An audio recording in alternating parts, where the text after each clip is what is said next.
আসসালামু আলাইকুম। আজকের ভিডিওতে নন ভায়োলেন্ট কমিউনিকেশন নিয়ে কথা বলতে চাচ্ছি।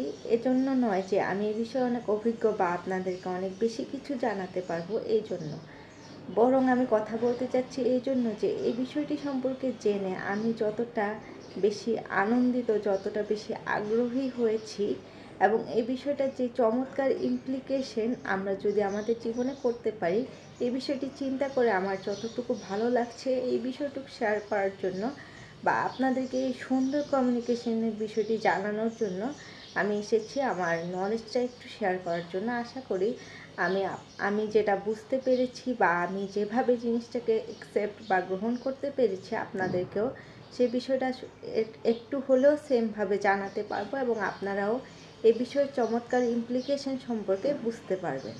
নন ভায়োলেন্ট কমিউনিকেশন কী, এই নিয়ে অনেক বিস্তারিত আলোচনা রয়েছে। সাধারণভাবে আমরা বুঝতে পারছি নন ভায়োলেন্ট কমিউনিকেশন হচ্ছে এমন একটি পারস্পরিক যোগাযোগ যার মাধ্যমে আমাদের মধ্যে ইমপ্যাথি, আমাদের মধ্যে কম্প্যাশন ইত্যাদি বৃদ্ধি পাবে এবং আমাদের ইন্টারপার্সোনাল বা পারস্পরিক যেই সম্পর্ক রয়েছে সেটি অনেক উন্নত হবে।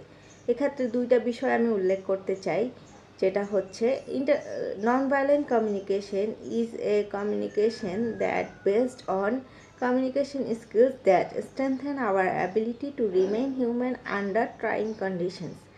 এবং আরেকটা হচ্ছে নন violent communication guides us in reforming how we think and how we express ourself.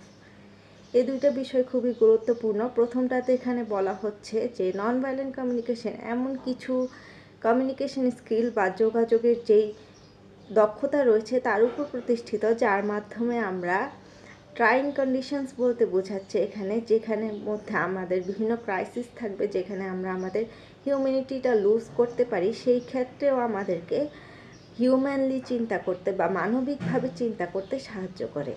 Second যেই এখানে সংজ্ঞাটা আমি পড়লাম সেখানে বলা হচ্ছে যে নন ভায়োলেন্ট কমিউনিকেশন আমাদেরকে হেল্প করে আমরা কিভাবে নিজেদেরকে এক্সপ্রেস করব বা কিভাবে নিজেদেরকে প্রকাশ করব এবং কিভাবে অন্যদেরকে শুনবো, এই ক্ষেত্রে আমাদের মধ্যে যেই বদ্ধমূল ধারণাগুলো রয়েছে সেগুলো পরিবর্তন করে নতুনত্ব নিয়ে আসার জন্য। যাই হোক, এর সংজ্ঞার মাধ্যমে হয়তো এর যে চমৎকার বৈশিষ্ট্য রয়েছে তা আপনারা অত একটা বুঝতে পারছেন না। তবে নন ভায়োলেন্ট কমিউনিকেশনের 4টা প্রধান কম্পোনেন্ট বা উপাদান রয়েছে, যার উদাহরণগুলোর মধ্যে সৌন্দর্যটা আপনারা বুঝতে পারবেন। আশা করি আমি আপনাদেরকে বুঝাতে পারবো। এর প্রথম কম্পোনেন্টটি হচ্ছে অবজারভেশন বা পর্যবেক্ষণ, যেখানে আপনি একটি সিচুয়েশন বা ঘটনা পর্যবেক্ষণ করবেন নন জাজমেন্টাল ওয়েতে। আমরা এটা সচরাচরই বলে থাকি যে নন জাজমেন্টাল ওয়েতে পর্যবেক্ষণ করব, কিন্তু অনেক ক্ষেত্রেই আমরা সেটা পারি না। আমি যদি উদাহরণ দিই, ধরুন আপনি এবং আপনার বন্ধু ঠিক করেছিলেন যে আজকে বিকাল 4টায় আপনারা দেখা করবেন। আপনার বন্ধু আসতে হয়তো 5 মিনিট লেট করেছে বা আধা ঘন্টা লেট করেছে। সেই ক্ষেত্রে আপনি আপনার বন্ধুকে হয়তো বলছেন যে আরে বন্ধু, তুই সবসময়ই দেরি করিস, বা তুই এত লেট করে আসলি কেন, তুই সব সময় লেট করিস, এমন করিস কেন, বা আপনি শুধু বললেন যে তুই সব সময় লেট করিস। এই জিনিসটাও কিন্তু আপনি বলতে পারেন যে আপনি জিনিসটা অবজার্ভ করেছেন যে সে লেট করেছে, কিন্তু এই অবজারভেশনটা কিন্তু মোটেও নন জাজমেন্টাল না। যদিও আপনি ঠিক কথাটাই বলছেন, কিন্তু এই বিষয়টাকে আপনি ভিন্নভাবে বলতে পারেন যে বন্ধু, আমরা ঠিক করেছিলাম 4টায় দেখা করব, তুমি আমাদের ঠিক করা টাইমের চেয়ে 5 মিনিট লেট করে এসেছো। কিন্তু যদি আপনি বলেন যে বন্ধু, তুমি সবসময়ই দেরি করো, তাহলে সেই ক্ষেত্রে আপনাদের মধ্যে একটা ঝগড়া বিবাদ বেঁধে যেতে পারে। কিন্তু যদি আপনি স্পেসিফিক করে শুধু আপনার অবজারভেশনটা বলে দেন যে আজকে তুমি 5 মিনিট দেরি করে এসেছো, তাহলে কিন্তু সেই ক্ষেত্রে ঝগড়ার কোনো বিষয় থাকে না, কারণ সেও জানে সে দেরি করে এসেছে এবং আপনি সেটাই তাকে বলছেন। দ্বিতীয় যে কম্পোনেন্ট বা উপাদান সেটা আরও বেশি ইন্টারেস্টিং, সেটা হচ্ছে ফিলিং বা অনুভূতি।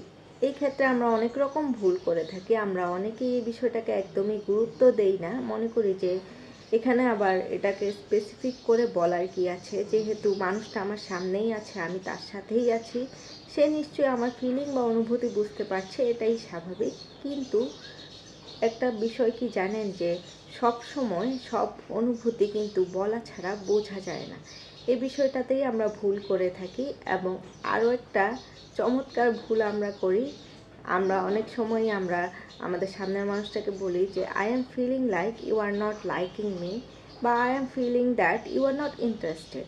এখানে কিন্তু আমরা মনে করি যে আমরা আমাদের ফিলিংটাই প্রকাশ করছি, কারণ সেন্টেন্সের শুরুতেই আমরা বলি আমরা অনুভব করছি এরকম, আমরা অনুভব করছি ওরকম।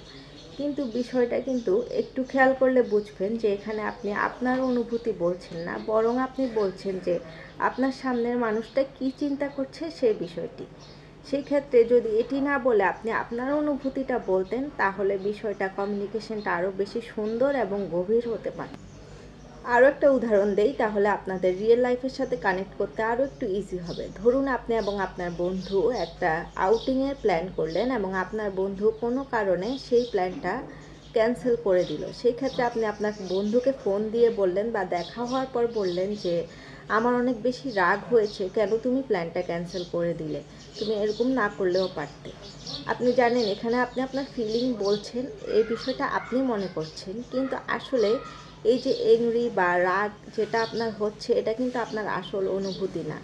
আপনার আসল অনুভূতি হয়তো এরকম যে আপনি আপনার বন্ধুর সাথে আউটিংয়ে যাবেন, একটা মজার সময় কাটাবেন, এটা নিয়ে আপনার অনেক প্ল্যান ছিল, এই জন্য আপনার অনেক কষ্ট লাগছে যে আপনাদের প্ল্যানটা ক্যান্সেল হয়ে গেছে, যেটাকে আপনি বলছেন যে আপনার রাগ হচ্ছে, কিন্তু আসলে আপনি কষ্ট পাচ্ছেন। এই ক্ষেত্রে যদি আপনি বিষয়টা এভাবে বলেন যে আমি অনেক বেশি প্ল্যান করেছিলাম, যেটা আসলেই আপনি করেছিলেন, আমি তোমার সাথে ঘুরতে যাব এবং আমরা অনেক মজার সময় কাটাবো, এই জন্য আমার অনেক কষ্ট লাগছে যে আমাদের প্ল্যানটা ক্যান্সেল হয়ে গেছে। তাহলে আপনার ফ্রেন্ডও কিন্তু বিষয়টা বুঝতে পারবে এবং তারও কিন্তু একটু হলেও খারাপ লাগবে যে আসলে প্ল্যানটা করলেই ভালো হতো। কিন্তু আপনি যদি বলেন যে তুমি আমাকে রাগিয়ে দিয়েছো বা আমার রাগ হয়েছে, আমরা কেন গেলাম না, তাহলে কিন্তু আপনার ফ্রেন্ড বরঞ্চ নিজেকেই ডিফেন্ড করবে যে আমার বিভিন্ন সমস্যা ছিল, এজন্যই তো আমি যাইনি। তৃতীয় এবং গুরুত্বপূর্ণ আরেকটি উপাদান হচ্ছে নিড। মানুষের বেঁচে থাকার জন্য ধর্ম, বর্ণ, গোত্র নির্বিশেষে যা কিছু প্রয়োজন তাই তার নিড। নিড সম্পর্কে আরও একটি গুরুত্বপূর্ণ বিষয় হচ্ছে মানুষ যা কিছু বলে এবং করে তার মূলে থাকে তার যে কোনো একটি নিডকে স্যাটিসফাই করার ইচ্ছা। এক্ষেত্রে একটা উদাহরণ দেই, তাহলে বুঝতে সহজ হবে। একটা মা তার ছেলেকে যে কোনো একটা কাজ, যেমন তার ডাইনিং টেবিল বা তার পড়ার টেবিলটা পরিষ্কার করতে বলল সুন্দরভাবে। ছেলে করলো কি, সে অর্ধেকটা পরিষ্কার করে সে তাড়াতাড়ি করে কোনো রকম শেষ করে চলে গেল। মা এখন খুব রাগ হচ্ছে যে আমার ছেলে কেন মনোযোগ দিয়ে কোনো কাজ সম্পন্ন করতে পারে না, বা একটা কাজ শুরু করলে কেন সে সেই কাজটা শেষ করে না, এবং ছেলে কেন তার অর্ধেক কাজটা রেখে চলে গেল। এর পিছনে নিশ্চয়ই ছেলের কোনো নিড আছে। ছেলের নিডটা হচ্ছে সে খেলতে চায়, সে এ বয়সে এসব কাজ করতে চায় না, তার পড়ালেখা ভালো লাগে না, তার এসব পড়ালেখার কাজকর্মও ভালো লাগে না, সে খেলতে চায়, মজা করতে চায়, নিজের মতো থাকতে চায়, সেজন্যই সে কাজটা অর্ধেক রেখে চলে গেল।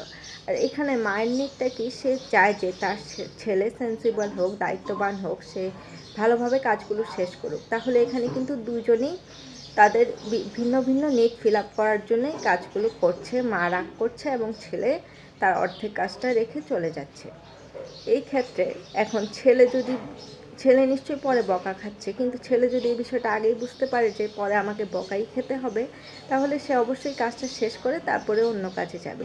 এখানে এটাই বোঝানো হচ্ছে যে আমরা যদি বুঝতে পারি যে আমাদের সবগুলো বিহেভিয়ারই যে কোনো একটা নিডকে স্যাটিসফাই করার জন্য, তাহলে আমরা লং টার্মে যেভাবে ওই নিডটা স্যাটিসফাই হয় সেভাবে করে আচরণগুলো পিক করব, যাতে পরবর্তীতে আমাদের ওই আচরণের জন্য কোনো খারাপ বিষয় ফেস করতে না হয়। Fourth and the last component is request. Request মূলত একটা স্ট্র্যাটেজি যার মাধ্যমে আপনি আপনার নিডটাকে স্যাটিসফাই করতে পারবেন। মূলত যেই তিনটা কম্পোনেন্ট আলোচনা করলাম, ওই তিনটা কম্পোনেন্টকে একসাথে করে স্যাটিসফাই করার জন্য একটা প্রক্রিয়া হচ্ছে রিকোয়েস্ট, যার মাধ্যমে আপনি আপনার ফিলিং এক্সপ্রেস করতে পারবেন, অবজারভেশনটা জানাতে পারবেন এবং নিডটাকে অবশ্যই ফুলফিল করতে পারবেন। এখন ফিডব্যাক টাইম। আমাকে একটু কষ্ট করে জানান যে এই ভিডিওটা দেখে আপনারা আসলে কতটুকু বুঝতে পেরেছেন যে এনভিসিটাকে কত চমৎকারভাবে আপনারা আপনাদের ডেইলি লাইফে ইউজ করতে পারেন। অবশ্যই কমেন্ট করে জানিয়ে যাবেন। ধন্যবাদ। আজকের ভিডিও এতটুকুই।